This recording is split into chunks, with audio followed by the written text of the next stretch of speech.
Hello everybody, May 27th inside the greenhouse today. Beautiful day. Just wanted to show a few things in here. Let's see, we got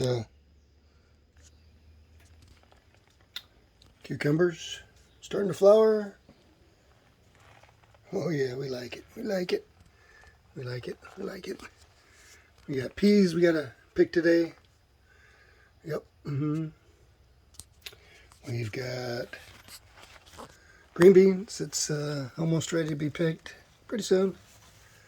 And there's gonna be a lot, looks like.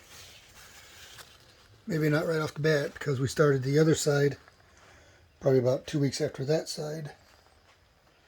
But they're getting up there too.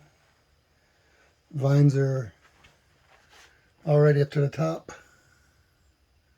There and there. Ah, look here.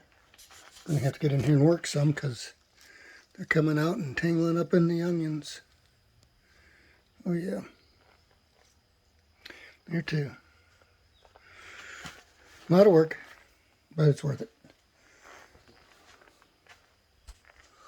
Have a good day. Thanks for watching. Hit like and subscribe.